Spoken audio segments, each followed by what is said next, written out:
극장보다 인터넷이 가까운 사람들을 위한 원 플러스 원 영화 추천 팟캐스트 랜선 극장입니다.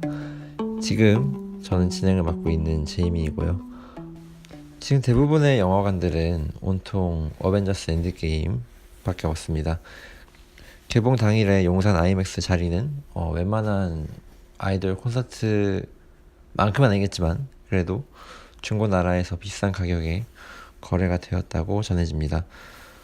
저는 개인적으로 마블이랑 DC 영화가 개봉을 할 때마다 함께 보는 친구가 있기 때문에, 근데 그 친구랑 서로 일정이 맞지 않아서 지금 당장은 아니고 한 2주 뒤에나 볼 수 있을 것 같습니다. 스포일러를 조심하기 위해서 전 세계 각국에서 난리인데 10년을 넘게 이어진 시리즈가 어떻게 마무리가 될지 시간을 가지고 구경하려고 합니다. 근데 어벤져스 엔드게임 보기 전에 설마 미성년을 안 보셨나요? 마지막에 캡틴 마블이 등장하고 문재인 대통령이 연설까지 한다는 그 영화, 트위터에서 미성년을 영업하기 위해서 떠도는 농담들이었습니다. 배우 출신 감독이 연출한 영화가 잘 만들어졌을 때 얼마나 영화를 보면서 안정감이 느껴지는지 미성년을 보고 새삼 깨달았습니다. 염정아 배우님 같은 경우에는 딸들의 입시 전쟁에 휘말리는 스카이키스에서 인상적이었고, 이제 김소진 배우님 같은 경우에는 이제 더킹이나 마야광에서 남자들의 범죄를 지켜보거나 감시하는 역할을 맡았었는데, 김윤석 감독이 연출한 미성년에서는 이전 작품에서는 볼 수 없었던 자연스러운 모습들을 많이 보여주시더라고요. 김윤석 감독 역시 영화에서 등장을 하고 심지어 불륜을 저지르는 등 사건의 중심 원인이 되지만 이야기에서는 그 비중이 가장 적습니다. 연출하는 입장에서 자신의 캐릭터를 가장 신경 쓰지 않고 오히려 자신의 아내와 불륜의 상대, 그리고 그 둘 각각의 딸들을 더 소중하게 다루고 있습니다. 이 김윤석 배우님이 출연한 다른 영화들을 생각을 해보면 타짜의 악이나 도둑들의 마카오박 같은 역할들이 있고, 특히 아침 드라마에서 나쁜 남자로 맨 처음에 커리어를 쌓았다고 전해지더라고요. 이전에 연기했던 인물들과 완전히 다르게 자신을 설정을 하고 주연과 조연 모두 화면 속에서 잘 어우러지도록 이끌었다는 점에서 이제 많은 사람들의 관심이 김윤석 감독에게 향했습니다. 그래서 제가 자체적으로 정한 부제는 미성년을 살리자라는 프로젝트고, 소개해드리고 싶은 두 작품은 국내 여성 배우들이 감독이 되어 최근에 연출한 두 편, 문소리 감독의 여배우는 오늘도와 추상미 감독의 폴란드로 간 아이들을 소개하려고 합니다. 문소리 감독의 영화 여배우는 오늘도는 2017년에 개봉을 했고, 추상미 감독의 영화 폴란드로 간 아이들은 2018년에 개봉했습니다. 여배우는 오늘도는 문소리 감독이 대학원을 졸업하면서 만든 세 편의 단편 영화들을 하나로 모았고, 폴란드로 간 아이들은 장편 극영화를 만들기 전에 자신이 다루려는 소재를 탐구하는 과정을 다룬 다큐멘터리입니다. 그래서 하나의 전체적인 극영화인 미성년과는 분명히 다르지만 문소리 감독과 추상미 감독 모두 배우로서 자신의 모습을 적극적으로 활용합니다. 김유석 감독님이 배우를 잘 활용했다면 문소리 감독과 추상미 감독은 자신의 과거 배우였던 정체성을 영화에서 굳이 숨기지 않습니다. 그럼 문소리 감독님의 영화 여배우는 오늘도부터 함께 랜선에서 만나보겠습니다. 제가 요즘 좀 힘들어요. 작품도 없지, 애 키우지, 응? 학 쉬어야지. 정좀 하는 여잔데 캐릭터 세고 죽여. 야, 네가 예술 알아? 힘들면 뭐라도 하나 줄여요. 뭐 줄여요, 내가. 중요한 거는 연기력이 아니야. 매력이 중요한 것 같아. 몬스터. 여배우니까 괜찮아. 이뻐. 2017년에 개봉한 여배우는 오늘도의 예고편이었습니다. 잡지 GQ 코리아의 최신호에서는 문소리 감독 혹은 배우와의 인터뷰가 실려 있는데요. 기자분이 귀하게 마련한 자리와 오랫동안 준비한 기사 내용에 따르면 문소리 감독은 과거 이창동 감독에게 여배우에게 이쁜 건 뭘까요? 예쁘다는 건 뭘까요? 라고 물어봤다고 합니다. 그것이 여배우에게는 오랜 고민이 된 반면 중년 남성 배우는 그들을 남배우라고 호칭을 하지도 않고 잘생긴 건 짜릿해가 하나의 밈이 될 정도로 자신감도 넘칩니다. 문소리 감독은 말합니다. 정우성처럼 잘생기지 않은 남자들도 자신을 잘생겼다고 생각하는 반면에 사회는 여성에게 천편일률적이고 높은 미의 기준을 제시한다고 지적합니다. 캡틴 마블의 브리 라슨과 리틀 드러머걸, 박찬욱 감독이 만든 영국 드라마죠. 리틀 드러머걸의 플로렌스 슈에 대한 일부 사람들의 외모 지적으로 이어진 질문에서 문소리 감독님이 이야기합니다. 특정 사람들, 그분들에게는 여주인공은 이래야 한다는 기준이 너무 확고해서 그것 때문에 콘텐츠를 재미있게 보지 못하는 것 같다고 전달합니다. 여배우는 오늘도는 지금으로부터 2년 전에 개봉한 작품이고 관객과의 대화를 가질 때 공여진 씨라던가 김태리 씨라던가 전도연 씨 같은 배우님과 함께 참석을 해서 더욱 화제가 된 영화입니다. 붉은 드레스를 입고 트랙에서 웃는 포스터가 상당히 강렬했는데요. 이 영화 아쉽지만 엄복동 0.1, UBD 0.1에도 다지 못했습니다. 여러 정보를 찾아보다가 사실 관객 수가 생각보다 적어서 가장 먼저 놀랐던 기억이 납니다. 여배우는 오늘도는 3막으로 나누어져 있고요. 같은 인물, 우리가 아는 그 문소리님이 등장한다는 공통점만 있을 뿐 직접적으로 연결되지도 그렇다고 완전히 따로 구별되지도 않습니다. 1막에서 문소리님은 친구들과 등산을 가다가 영화 제작자 일행을 막걸리 집에서 만나고요. 그 남자들은 여배우랑 언제 한번 술을 마셔보겠어? 라고 껄렁대면서 아주 무례한 말들을 쏟아내지만 당장 업계 사람들이라 분위기를 맞추려고 노력합니다. 이때 특별 출연하는 인물이 바로 신과 함께 제작을 맡았던 원동현 대표고요. 반면 이막에서는 문소리님이 대놓고 화를 내는데 왜냐하면 선글라스가 가방에 없기 때문입니다. 엄마 아는 사람의 병원에 광고를 찍어서 이제 엄마가 임플란트 50% DC 받을 수 있도록 도와드려야 되고 또 비밀번호를 잊어버리고 병원에 계신 시어머니의 통장에서 돈을 꺼내 빚 갚는데 보태려고 합니다. 하지만 시어머님은 그 카드 비밀번호를 기억하지 못하시죠. 그리고 3막에서는 자신과 작업했던 감독의 장례식에 가기 전에 선글라스를 낄지 말지 고민합니다. 하지만 기자는커녕 조문객들마저 별로 없는 거기서 문소리는 자신과 함께 일했던 동년배 남자 배우 그리고 혼자 펑펑 울면서 죽은 사람을 진정한 예술가라고 칭송하는 여자 신인 배우뿐입니다. 거기서 문소리 배우님은 연기를 잘하는 방법을 연출하는 입장에서 조심스럽게 마지막에 언뜻 내뱉이지만 그 전에 죽은 고인의 아들과 함께 빔 프로젝트로 방 안에서 고인이 찍은 영상을 보는 장면이 있는데요. 거기서 배우 문소리님은 무언가 깨닫는 것 같습니다.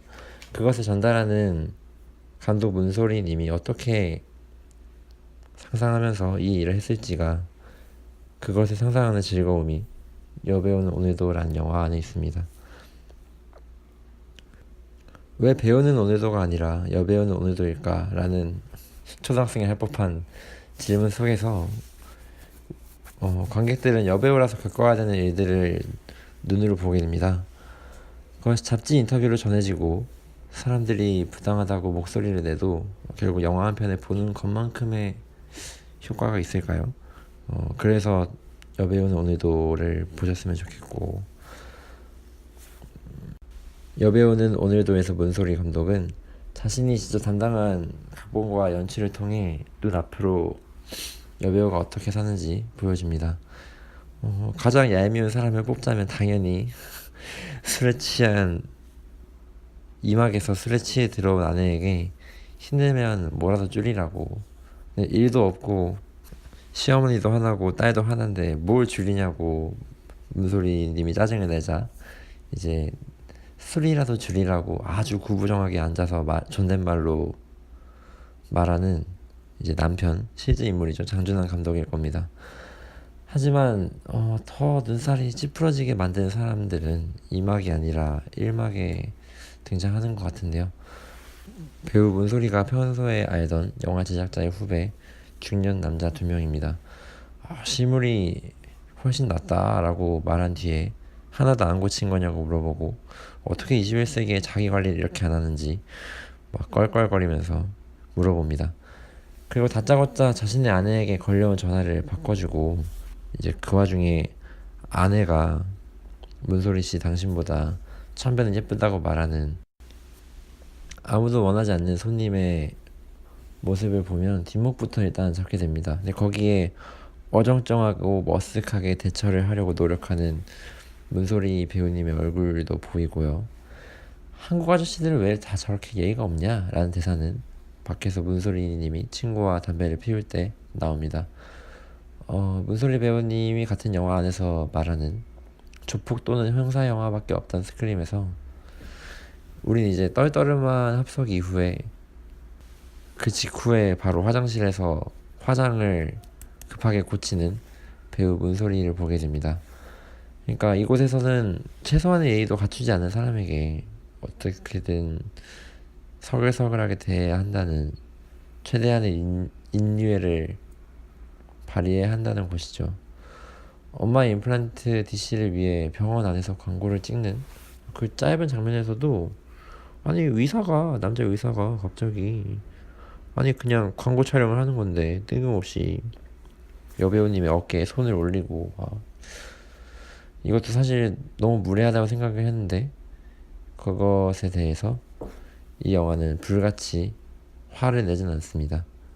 솔직히 이 영화에서 그나마 비위를 맞추려고 노력하는 그리고 새 막에 영화 모두에 출연을 하는 그 매니저를 제외하면 제대로 된 남자 하나 없습니다. 그리고 영화는 여배우에게 가지게 되는 왠지 이유 없이 예민한 사람? 맞춰주기 힘들 것 같은 사람이라는 선입견에 비틀어서 코미디를 만듭니다.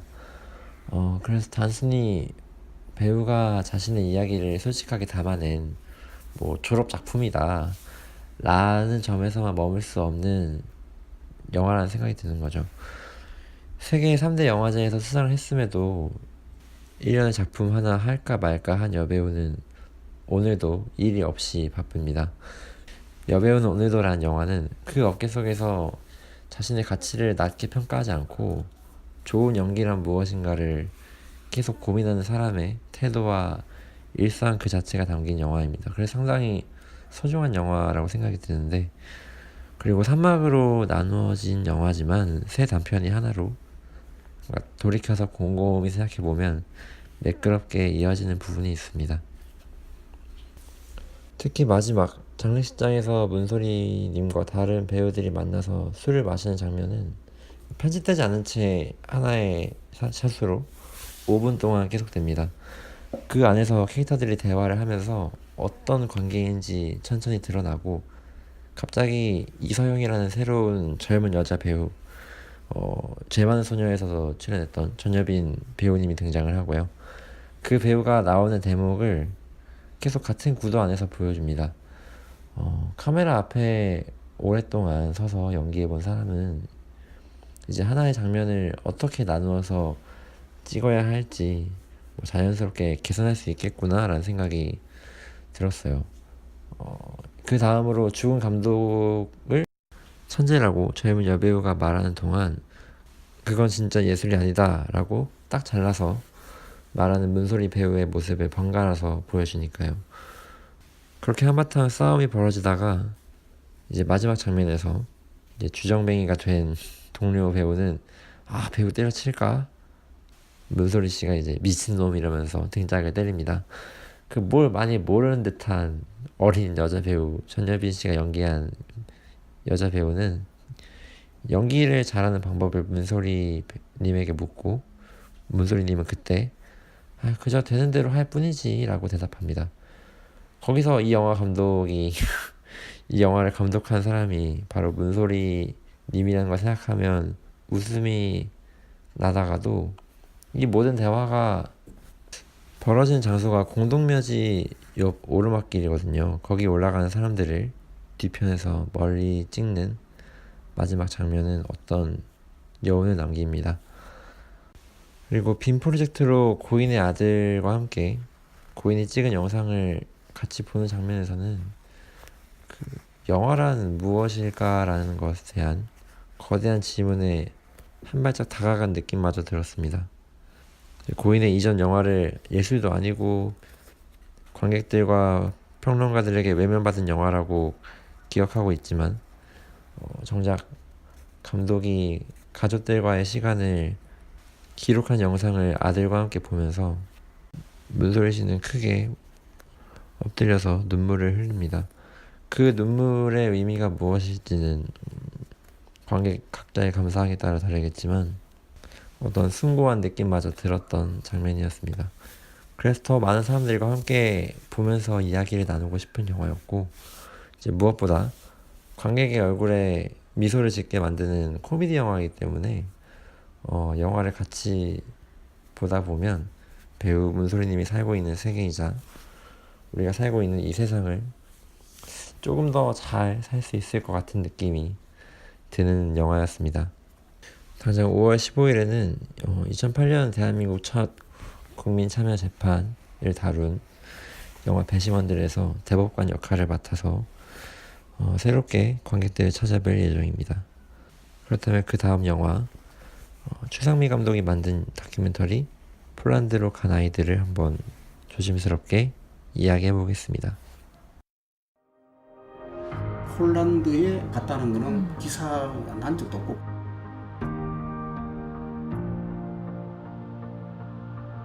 Szokowano. Jak były łóżka pościelone przy bo one wąsy tam muszę schować się, tak? 폴란드로 간 아이들과의 인연은 이렇게 시작되었다. Postanowiliśmy doprowadzić do tego, żeby dzieci nie zwracały się do nas. Nauczyciel, ja, papa. To wszystko była mama.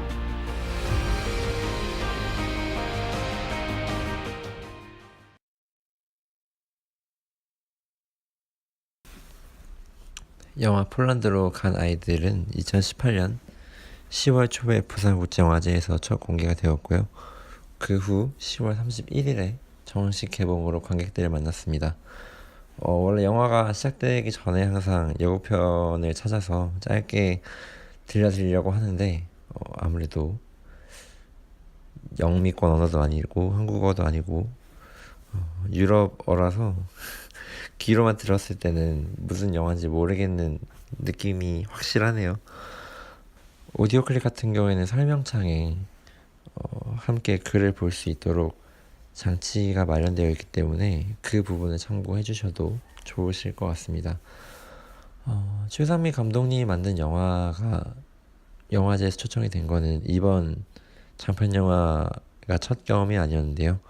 이전에 만들었던 단편 영화 2편 2010년에 분장실은 전주국제영화제에서 초청이 되었고요. 2013년에 만든 영양 아래 여자라는 영화는 부산국제영화제에 초청이 되었습니다. 이 두 영화 모두 극영화였고요. 즉 우리가 몰랐던 사이에 10년 동안 이미 감독으로 활동하고 있던 배우였습니다. 90년대 영화 접속이나 2000년대 초반 영화 누구나 비밀은 있다 등으로 잘 알려진 배우는 갑자기 스크린에서 보이지 않더니 직접 자신이 극장에 영화를 거는 연출자가 되었습니다. 첫 장편 영화인 폴란드로 간 아이들은 자신이 이후에 연출할 극영화 그루터기를 위해 자료조사를 하는 과정을 보여줍니다. 본인이 어머니가 되면서 산후 우울증을 겪는 도중에 이제 먹을 것을 찾아 주거지 없이 떠도는 북한 아이들을 말하는 꽃제비를 다룬 방송을 보았고 여기에 어떤 마음의 변화를 겪은 그녀는 이후 북한에 대해 관심을 가집니다. 이렇게 여러 자료를 찾아보던 최상미 감독의 눈에 들어온 건 2006년에 폴란드 국영방송에서 만든 다큐멘터리 김귀덕이었습니다. 그 폴란드 방송에서 왜 한국에 사는 그럴 법한 사람의 이름이 제목이 되었을까? 라고 해서 더 깊게 관심을 가져본 결과 이제 한국전쟁 고아들이 1,500명이 비밀리에 폴란드로 이송이 되었고 이제 폴란드 선생님들이 1958년 북한에 송환 조치 이전까지 몇 년 동안 아이들과 함께 살아갔다는 이야기입니다. 그리고 소재를 조사하던 감독은 왜 수십 년이 지난 뒤에도 저 선생님들은 아이들을 생각하면서 눈물을 흘리는지 의문을 가집니다. 사건을 조금 더 정확하게 알기 위해 폴란드로 떠나려는 그녀는 극영화를 위해 마련된 탈북 청소년들을 위한 오디션에서 유독 눈에 띈 23살의 여자 배우 이송에게 같이 가자고 말합니다. 아이들이 처음으로 폴란드에 도착한 기차역, 이들의 이야기를 소설로 만들어냈던 해외 작가, 그곳에서 일하는 선생님들을 만나면서 비로소 이 사건이 어떻게 된 건지 그 정황이 드러나지만 힘든 과정으로 탈북을 한 송이 배우의 상황 역시 폴란드로 떠난 여행을 통해 상기되면서 이제 감독과 배우는 더 많이 알게 됩니다. 1,500명이면 상당히 많은 숫자이고 그 숫자의 아이들이 해외로 보내졌다는 게 지금까지 아무도 몰랐던 이유는 우리나라에서 기사화가 되지 않았기 때문입니다. 이것이 처음 밝혀진 것 역시 2013년 정도에 이제 우리나라를 방문한 폴란드 전 대통령이 자신의 엄마가 한국전쟁 시기 때 폴란드로 온 전쟁 고아들을 돌보는 선생님이었다라고 고백하면서 처음으로 관심이 쏠렸던 역사적인 기록이었습니다.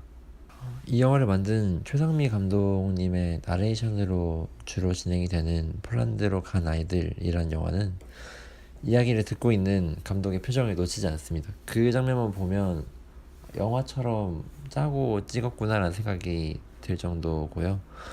영화를 만드는 과정에서 연출하는 사람이 할 수 있는 고민이 그래서 있는 그대로 잘 드러납니다.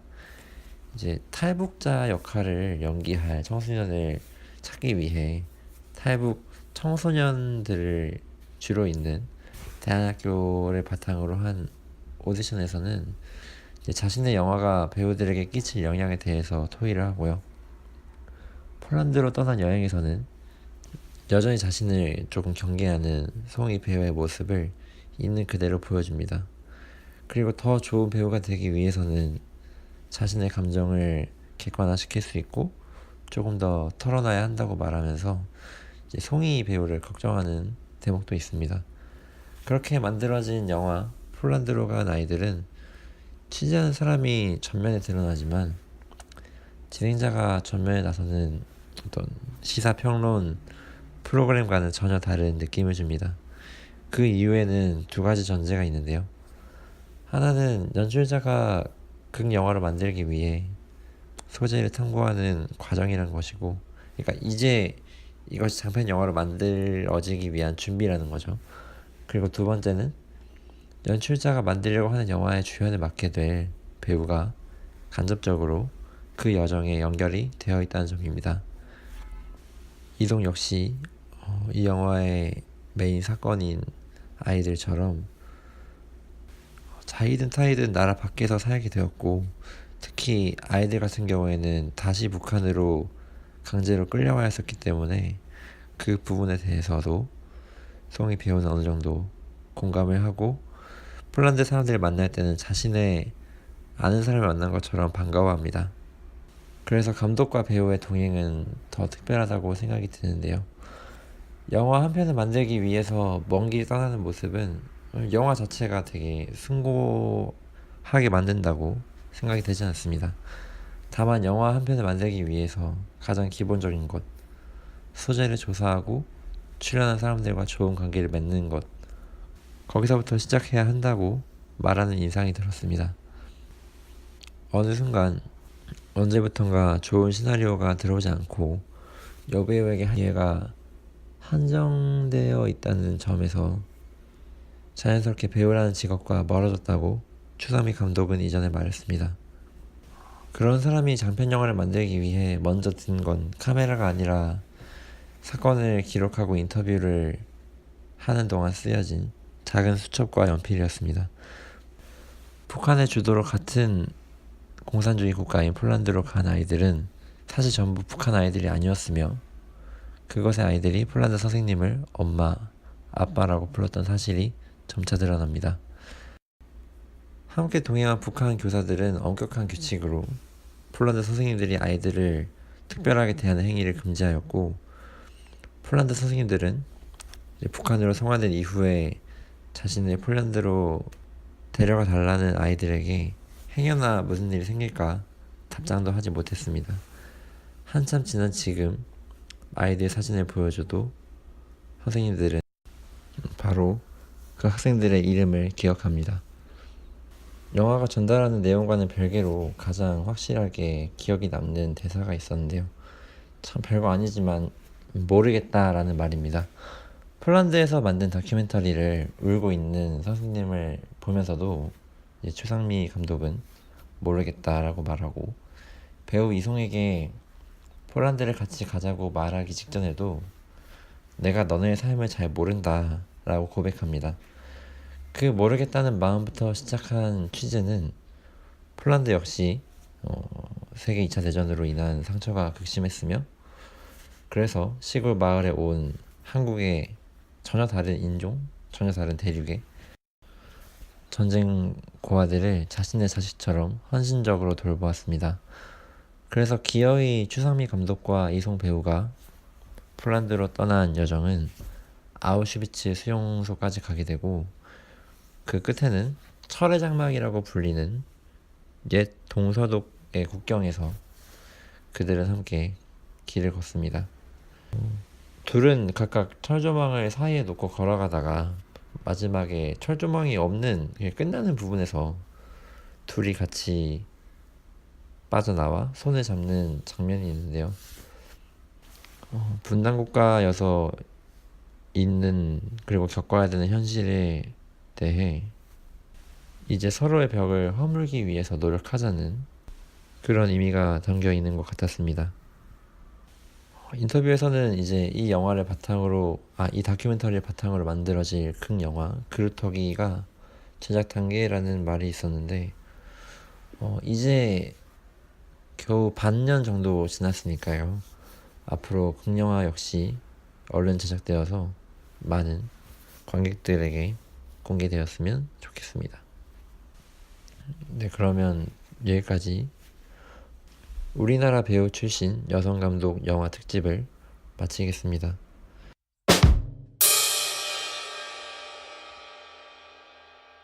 다음 주에는 제가 전주국제영화제를 직접 보고 올 예정이라 업로드를 한번 쉬려고 합니다. 비록 아무것도 하지 않았지만 재충전의 시간을 가지고 2주 뒤에 찾아뵙겠습니다. 그동안 유튜브 채널과 오디오 클립 구독 부탁드리고요. 그리고 다루었으면 좋겠을 영화나 주제가 있으시다면 네이버 오디오 클립이나 유튜브에 언제든 댓글로 말해주시기 바랍니다. 그럼 지금까지 랜선극장이었고요. 앞으로 더 좋은 방송으로 여러분에게 인사드리겠습니다.